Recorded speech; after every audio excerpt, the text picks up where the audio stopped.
అందరికీ నమస్తే. Welcome to TR TV. నేను మీ తిరుపతి. మున్సిపల్ కార్పొరేషన్ ఎన్నికలలో ఏ పార్టీకి ఎన్ని సీట్లు వచ్చేటటువంటి అవకాశం ఉన్నది, ఏ పార్టీ ముందంజలో ఉన్నది, ఏ పార్టీ వెనుకబడి ఉన్నది అనేది బీకాన్ సర్వే వాళ్ళు ఒక అంశాన్ని తెరపైకి తీసుకొచ్చేటటువంటి కార్యక్రమం చేసినారు. ఇక వాళ్ళు కొత్తగా తీసుకొచ్చారు, అంటే సర్వే ఇప్పుడు లేటెస్ట్ సర్వే, ఫైనల్ సర్వే కూడా. సో ఈ రోజు నుండి ఎన్నికలకు సంబంధించినటువంటి ప్రచారం ముగియబోతున్నది. ఈ నేపథ్యంలోనే ఈ beacon strategic solution and research అని చెప్పి ఒక సర్వేని తెరపైకి తీసుకొచ్చేటటువంటి కార్యక్రమం చేశారు. సో వాళ్ళ వర్షన్లో వాళ్ళు ఈ సర్వే తీసుకొచ్చారు. ఏ పార్టీకి ఎన్ని సీట్లు వచ్చేటటువంటి అవకాశం ఉండొచ్చు అనేది వాళ్ళు తీసుకొచ్చినటువంటి సర్వే. సో ఇది మీరు నమ్ముతారా నమ్మరా అనేది కూడా ఒకసారి మీరు కామెంట్ చేయాలి. ఎందుకంటే కాంగ్రెస్ పార్టీకి ఎన్ని, తర్వాత బీఆర్ఎస్కి ఎన్ని, బీజేపీకి ఎన్ని, ఎంఐఎంకి ఎన్ని, అదర్స్కి ఎన్ని అనేది క్లియర్గా వాళ్ళు ఇచ్చిరు. మరి గ్రౌండ్ రియాలిటీలో నిజంగానే ఇట్లా ఉందా?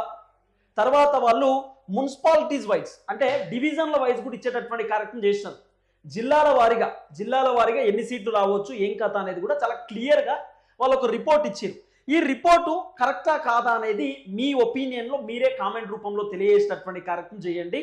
మరి గ్రౌండ్ రియాలిటీలో నిజంగా ఇట్లా ఉందా లేదా? దాదాపు 15,000 షాంపిల్స్ ఏదో మేము కలెక్ట్ చేసినామని చెప్పి బీకాన్ సర్వే వాళ్ళు చెప్తున్నటువంటి అంశం. రైట్గా ఒకసారి బ్రీఫ్గా మనం మాట్లాడుకునేటటువంటి కార్యక్రమం చేస్తే దాదాపు 126 మున్సిపల్ తర్వాత ఏదైతే కార్పొరేషన్కి సంబంధించినటువంటి సీట్లు ఉన్నాయి, మున్సిపాలిటీస్ అండ్ కార్పొరేషన్స్ మొత్తం కూడా 10, మున్సిపాలిటీస్ మొత్తం 116. సో 126 ఉన్నాయి కంప్లీట్గా. సో 126లో ఓవరాల్గా కాంగ్రెస్ పార్టీకి ఎన్ని వస్తాయట అంటే 80 నుండి 85 సీట్లు వచ్చేటటువంటి అవకాశం ఉండొచ్చట మున్సిపాలిటీస్. కాంగ్రెస్ పార్టీకి 80 to 85 మున్సిపాలిటీస్ వచ్చేటటువంటి అవకాశాలు కనబడుతున్నాయట ప్రజెంట్ గ్రౌండ్ రియాలిటీలో.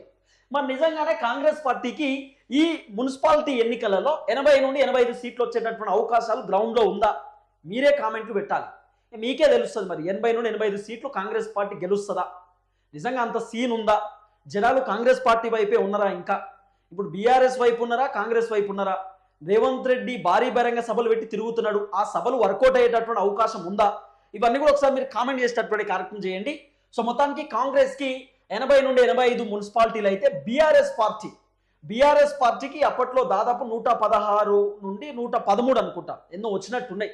2000 సంబంధించి సో 2019, 20 ఆ టైంలో వచ్చినట్టున్నాయి. సో అప్పుడు సెకండ్ టైం అధికారంలోకి వచ్చిన తర్వాత వాళ్ళు బాగానే సీట్లు వచ్చినాయి బీఆర్ఎస్ పార్టీకి. సో ఇప్పుడు బీఆర్ఎస్ పార్టీకి 8 నుండి 10 మున్సిపాలిటీలు వచ్చేటటువంటి అవకాశాలు ఉన్నాయట. కాంగ్రెస్కి ఏమో 80 నుండి 85 వస్తాయట. బీఆర్ఎస్కి ఏమో 8 నుండి 10 మున్సిపాలిటీలు వచ్చేటటువంటి అవకాశం ఉన్నది అని చెప్పి బీకాన్ సర్వే వాళ్ళు చెప్తున్నటువంటి ఒక అంశం. తర్వాత భారతీయ జనతా పార్టీకి 4 నుండి 6 మున్సిపాలిటీలు వచ్చే అవకాశం ఉన్నదట. అనేది 4 నుండి 6 భారతీయ జనతా పార్టీకి. ప్రస్తుతం ఉన్నటువంటి గ్రాఫ్ ఇది, ఈ ట్రెండ్స్ ఇది అని చెప్తున్నారు. తర్వాత హంగ్ అంటే ఎవరు గెలుస్తారో చెప్పలేము, కానీ గెలిచే అవకాశాలు బలంగా కనబడతలేవు అట. అంటే గెలిచే అవకాశాలు ఉన్నాయి కానీ అంత బలంగా కనబడతలేవు. హంగ్ అండ్ అదర్స్ 21 మున్సిపాలిటీస్, అంటే దాదాపు 21 మున్సిపాలిటీస్లో ఎవరు గెలిచేటటువంటి అవకాశాలు ఉన్నాయి అనేది కొంత పసిగట్టలేకపోతున్నాం, చెప్పలేకపోతున్నాం అనేది సో బీకాన్ సర్వే వాళ్ళు ఇచ్చినటువంటి ఒక అంశం. ఇక డివిజన్ వైజ్ కూడా మనం మాట్లాడుకునేటటువంటి కార్యక్రమం చేస్తే బీకాన్ స్ట్రాటజీస్ వాళ్ళు ఇచ్చినటువంటి division wise survey. First municipal corporations, Nizamabad municipal corporations. So మొత్తం డివిజన్లు వచ్చేసి టోటల్ డివిజన్స్ 66 ఉన్నది. ఇదేది నిజామాబాద్ కదా, నిజామాబాద్ 66. భారతీయ జనతా పార్టీకి 29 నుండి 31 వస్తాయట. భారతీయ జనతా పార్టీకి నిజామాబాద్లో 29 నుండి 31 వస్తుందట. కాంగ్రెస్ పార్టీకి 8 నుండి 10 వస్తాయట. కాంగ్రెస్కి 8 నుండి 10 వస్తుంది, అధికార పార్టీ మళ్ళా. సో నిజామాబాద్ ట్రెండ్ మొత్తం కూడా భారతీయ జనతా పార్టీ వైపే ఉన్నది అనేది బీకాన్ సర్వే ఇస్తున్నటువంటి ఒక స్ట్రాటజీ. తర్వాత కాంగ్రెస్ పార్టీకి 8 నుండి 10, అంటే కాంగ్రెస్ కొంత తక్కువ కనబడుతున్నది. ఇక బీఆర్ఎస్ పార్టీ 5 నుండి 7 సీట్లు వచ్చేటటువంటి అవకాశం ఉన్నదట, ఏది డివిజన్ల వైజ్ చూసుకున్నప్పుడు. తర్వాత ఎంఐఎంకి 16 నుండి 18 నిజామాబాద్లో, అంటే దాదాపు అధికార పార్టీ ప్రతిపక్ష పార్టీ కంటే ఎక్కువ సీట్లు ఎంఐఎంకి కనబడుతున్నది నిజామాబాద్కి సంబంధించి. అదర్స్ 0 నుండి 2, అంటే మ్యాక్సిమం వచ్చే అవకాశాలు ఉండొచ్చు, అదర్స్ కూడా గెలిచే అవకాశాలు ఉన్నట్టుగా కొంత నిజామాబాద్కి సంబంధించినటువంటి మున్సిపల్ కార్పొరేషన్లో ఉన్నటువంటి డివిజన్లు 66 అయితే దాదాపు భారతీయ జనతా పార్టీ ఎడ్జ్ కనబడుతుంది. అంటే బీజేపీకి 29 నుండి 31 సీట్లు వచ్చేటటువంటి అవకాశం ఉంది అని చెప్పి బీకాన్ సర్వే వాళ్ళు చెప్తున్నటువంటి ఒక అంశం.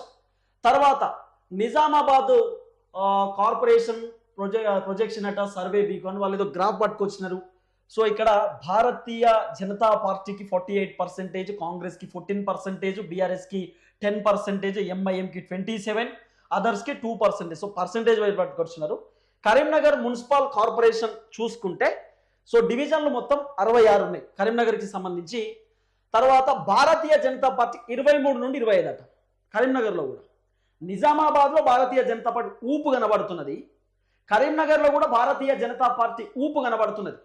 ఈరోజు Bharatiya Janata party municipal corporation ఎన్నికలలో కొన్ని జిల్లాలలో డివిజన్లలో ఎక్కువ శాతం గెలిచేటటువంటి అవకాశం ఉన్నది అని చెప్పి ఎందుకు ఇట్లా సర్వేలలో వస్తుంది అంటే కారణం ఓన్లీ బండి సంజయ్ కుమార్. బండి సంజయ్ ప్రచారం చాలా అద్భుతంగా చేస్తున్నాడు భారతీయ జనతా పార్టీలో, చాలా అద్భుతంగా చేస్తున్నాడు. బండి సంజయ్తో పాటు ధర్మపురి అరవింద్ అన్న ఇంకా సూపర్గా ప్రచారం చేస్తున్నాడు, చాలా అద్భుతంగా చేస్తున్నాడు. కాబట్టి కొంత భారతీయ జనతా పార్టీ ఊపు పెరుగుతున్నది, భారతీయ జనతా పార్టీ కొంత హవా పెరుగుతున్నది మున్సిపల్ ఎన్నికలలో. కాబట్టి భారతీయ జనతా పార్టీ కరీంనగర్కి సంబంధించి 23 నుండి 25 సీట్లు వచ్చే అవకాశం ఉందట డివిజన్ల వైజ్ చూసుకున్నప్పుడు. ఇక కాంగ్రెస్కి 19 నుండి 21 సీట్లు వచ్చే అవకాశాలు ఉన్నాయట, బీఆర్ఎస్కి 7 నుండి 9 సీట్లు వచ్చే అవకాశాలు ఉన్నాయట, ఎంఐఎంకి 7 to 9, అదర్స్కి 3 నుండి 5 సీట్లు వచ్చేటటువంటి అవకాశాలు ఉన్నట్టుగా బీకాన్ సర్వే వాళ్ళు చెప్తున్నటువంటి అంశం. తర్వాత ఇంకోటి ఏమంటున్నారు, ఇదేంది ఇది projection 39% BJP, 31 Congress, 5 others, 13 MIM, 13 BRS. Nalgonda municipal corporation మనం చాలా క్లియర్గా మాట్లాడుకునేటటువంటి కార్యక్రమం చేస్తే BJP is almost upset. Bharatiya Janata పార్టీకి ఒక్క స్థానం కూడా వచ్చే అవకాశాలు లేవు. కానీ ఒకటి ఏదో అడపాదడపా కనబడుతుందనేది ఇది వర్ష నేడ నల్గొండలో కదా. నల్గొండ కాంగ్రెస్ పార్టీకి 43 నుండి 45. ఎందుకు కాంగ్రెస్ పార్టీకి నల్గొండలో ఎక్కువ సీట్లు వచ్చే అవకాశాలు ఉన్నాయి అని చెప్పి బలంగా ఉందంటే నల్గొండ అంటే మొత్తం కాంగ్రెస్ పార్టీకి సంబంధించినటువంటి కొంత లీడర్లు ఉంటారు. కోమటిరెడ్డి వెంకటరెడ్డి, ఉత్తమ్ కుమార్ రెడ్డి, తర్వాత రాజగోపాల్ రెడ్డి, తర్వాత మందల షామేల్, ఆ తర్వాత ఇంకొక ఎమ్మెల్యే ఉన్నాడు. వీళ్ళంతా కూడా కంప్లీట్గా కాంగ్రెస్ పార్టీకి సంబంధించినటువంటి వాళ్ళు కాబట్టి కొంత కాంగ్రెస్కి సంబంధించిన హవా కనబడే అవకాశం ఉండొచ్చు నల్గొండలో. బీఆర్ఎస్ పార్టీకి 9 నుండి 12, వేముల వీరేశం ఆయన కాంగ్రెస్ పార్టీకి సంబంధించిన ఎమ్మెల్యే అక్కడ.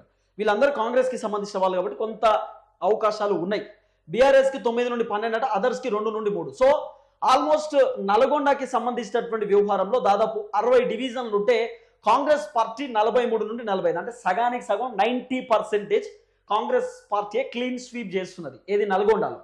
తర్వాత ఏది గ్రాఫ్ ఇచ్చిరా 72% కాంగ్రెస్, భారతీయ జనతా పార్టీ 2, అదర్స్ 6, తర్వాత ఎంఐఎం 0, 20% బీఆర్ఎస్ ఇచ్చినారు. మంచిర్యాల మున్సిపల్ కార్పొరేషన్ చూసుకుంటే డివిజన్లు 60, తర్వాత భారతీయ జనతా పార్టీకి 5 నుండి 8 స్థానాలు వచ్చే అవకాశాలు ఉన్నాయట. కాంగ్రెస్ పార్టీకి 39 నుండి 41 స్థానాలు వచ్చే అవకాశాలు ఉన్నాయట. తర్వాత బీఆర్ఎస్కి 9 నుండి 12 సీట్లు వచ్చేటటువంటి అవకాశాలు ఉన్నాయట.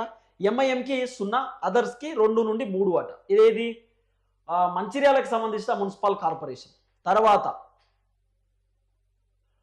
మహబూబ్ నగర్ మున్సిపల్ కార్పొరేషన్ చూసుకుంటే 60 డివిజన్లు ఉన్నాయి. మొత్తం 60 డివిజన్లలో భారతీయ జనతా పార్టీకి 8 నుండి 10 డివిజన్లు గెలిచే అవకాశం ఉంటే కాంగ్రెస్ పార్టీకి అధికారంలో ఉన్న పార్టీ కాంగ్రెస్ 28 నుండి 31, బీఆర్ఎస్కి 10 నుండి 12 అట, ఎంఐఎంకి 6 నుండి 8 అట, అదర్స్కి 2 నుండి 3 అట. ఇదేది మహబూబ్ నగర్కి సంబంధించి. తర్వాత కొత్తగూడెం మున్సిపల్ కార్పొరేషన్కి సంబంధించి చూసుకుంటే Bharatiya Janata party total division 60, Bharatiya Janata party ఏమో 0. ఇదేందుకు ఇట్లా వస్తుంది టెక్స్ట్. చలో భారతీయ జనతా పార్టీ 0.1, తర్వాత కాంగ్రెస్కి 36 నుండి 38, తర్వాత బీఆర్ఎస్కి 7 నుండి 9, సిపిఐ అదర్స్కి 14 నుండి 16 అట. 14 నుండి 16. ఇది ఎక్కడ కొత్తగూడెమా? కొత్తగూడెం సంబంధించిన municipal corporation. So CPI, CPM తర్వాత అదర్స్ కొంత బలంగా కనబడుతున్నారు కొత్తగూడెంకి సంబంధించిన వ్యవహారంలో. సో కాంగ్రెస్ పార్టీకి 36 నుండి 38 కనబడుతున్నాయి, బీఆర్ఎస్కి 7 నుండి 9. సో కాంగ్రెస్ ఇక్కడ కొంత ఎడ్జ్ కనబడుతున్నది. తర్వాత రామగుండం మున్సిపల్ కార్పొరేషన్ చూసుకుంటే టోటల్ డివిజన్ 60 అట. భారతీయ జనతా పార్టీ ఒక 2 డివిజన్లో గెలిచే అవకాశాలు ఉన్నట్టుగా బీకాన్ సర్వే వాళ్ళు చెప్తున్నారు. కాంగ్రెస్కి 39 నుండి 41 ఏది డివిజన్లు గెలిచే అవకాశాలు ఉన్నాయట. బీఆర్ఎస్కి 12 నుండి 14 అట. అదర్స్కి 1 నుండి 3 అట. సో నేను ఎందుకంటున్నా ఇదంతా, ఇది గ్రౌండ్ రియాలిటీలో నిజంగా ఉందా? గ్రౌండ్లో నిజంగానే జనాలు కాంగ్రెస్ వైపు ఉన్నారా?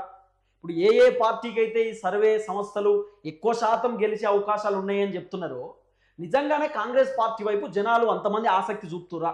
ఇప్పుడు కాంగ్రెస్ పార్టీలో రకరకాల లోపాలు కనబడుతున్నాయి.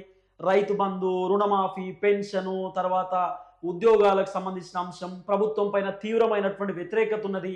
రేవంత్ రెడ్డిని భయంకరంగా తిడుతున్నారు జనాలు. కాంగ్రెస్ పార్టీ ఎమ్మెల్యేలను నిలదీస్తున్నారు, మంత్రులను ప్రశ్నిస్తున్నారు జనాలు. మరి అంత భయంకరమైనటువంటి వ్యతిరేకత ఉన్నటువంటి కాంగ్రెస్ పార్టీకి 80 నుండి 85 సీట్లు వచ్చే అవకాశాలు ఉన్నాయా మున్సిపాలిటీకి సంబంధించి? ఇది ఒక పెద్ద క్వశ్చన్ మార్క్ లెక్క కనబడుతున్నది. కానీ సర్వే సంస్థలు మాత్రం కొంత వీళ్ళకు ఈ విధంగా ఇచ్చేటటువంటి కార్యక్రమం చేస్తున్నారు. ఇది అయిపోయిందా? రామగుండం అయిపోయింది. రామగుండం, సో ఇది దాదాపు 7 మున్సిపాలిటీలు ఇచ్చేటటువంటి, అంటే మున్సిపల్ కార్పొరేషన్లు ఇచ్చేటటువంటి కార్యక్రమం చేసినారు. ఓవరాల్గా వీళ్ళు ఇచ్చినటువంటి సర్వే రిపోర్ట్. సో మీరు కూడా కామెంట్ పెట్టాలి, నిజంగానే ఈ విధమైనటువంటి రియాలిటీస్ ఉన్నాయా? ఇప్పుడు రేవంత్ అన్న ఎక్కడ పోతే అక్కడ రేవంత్ అన్నను పొట్టు తిడుతురు జనం. కాంగ్రెస్ పార్టీ లీడర్లను కూడా పొట్టు తిడుతురు జనం. అసలు జనాలు ఎటువైపు ఉన్నారు? జనాలు బీఆర్ఎస్ పార్టీ వైపు ఉన్నారా, కాంగ్రెస్ పార్టీ వైపు ఉన్నారా? ఒక పని చేయండి. ఇప్పుడు బీకాన్ సర్వే వాళ్ళేమో ఈ అంశాన్ని తెరపైకి పట్టుకొచ్చినారు కదా. సో ఇదే సర్వేని కంటిన్యూ చేస్తూ సో టైం ఉన్నది కాబట్టి బీఆర్ఎస్ పార్టీ, కాంగ్రెస్ పార్టీ, తర్వాత బీజేపీ పార్టీ, మీ ఓటు ఏ పార్టీకి, మీరు ఏ పార్టీకి వేయాలనుకుంటున్నారు? బీఆర్ఎస్ పార్టీకి ఓటు వేయాలనుకుంటే, అంటే బీఆర్ఎస్ పార్టీకి ఎక్కువ శాతం ఓటు వేయాలనుకుంటే మీరు చేయాల్సింది కేసీఆర్ అని కామెంట్ పెట్టుది. కాంగ్రెస్ పార్టీకి ఓటు వేయాలనుకుంటే రేవంత్ రెడ్డి అని కామెంట్ పెట్టుది. బీజేపీకి ఓటు వేయాలనుకుంటే బండి సంజయ్ అని చెప్పి కామెంట్ పెట్టుది. ఒక క్లారిటీ వస్తుంది కదా. ఇప్పుడు మన దాంట్లో కూడా ఏ ప్రజలు ఎటువైపు ఉన్నారు, బీఆర్ఎస్ వైపు ఉన్నారా, కాంగ్రెస్ వైపు ఉన్నారా, బీజేపీ వైపు ఉన్నారా అనేది ఒక క్లారిటీ రావాల్సినటువంటి అవసరం ఉన్నది. కాబట్టి ఈ విధంగా మీరు కూడా కామెంట్ రూపంలో కామెంట్ చేసేటటువంటి కార్యక్రమం చేయండి. సో అట్లనే బీకాన్ సర్వే ఇచ్చినటువంటి ఆ సర్వే రిపోర్ట్ని మీరు నమ్ముతారా లేదా అనేది కూడా ఒకసారి కామెంట్ రూపంలో తెలియజేయండి. ఎందుకంటే జనాలకు క్లియర్గా అర్థం కావాలి. ఎందుకంటే వాళ్ళైతే మేము సర్వే చేసినాం, 15,000 శాంపిల్స్తో ఈ సర్వేని తెరపైకి తీసుకొచ్చినామని చెప్పి లేటెస్ట్ సర్వే, లాస్ట్ సర్వేని తెరపైకి పట్టుకొచ్చినారు. సో నవీన్ యాదవ్కి సంబంధించిన జూబ్లీ హిల్స్ ఎలక్షన్లో కూడా క్లియర్గా కాంగ్రెస్ గెలుస్తుందని చెప్పినారు. కాంగ్రెసే గెలిచింది. కాబట్టి ఇప్పుడు వీళ్ళు ఇస్తున్నటువంటి సర్వేని నమ్మశక్యంగా ఉందా లేదా, మీకు ఏమనిపిస్తున్నది అనేది కూడా మీరు కామెంట్ రూపంలో తెలియజేసేటటువంటి కార్యక్రమం చేయండి. చూద్దాం ఏం జరగబోతుంది. అందరికీ నమస్తే, థ్యాంక్ యూ సో మచ్. జై తెలంగాణ.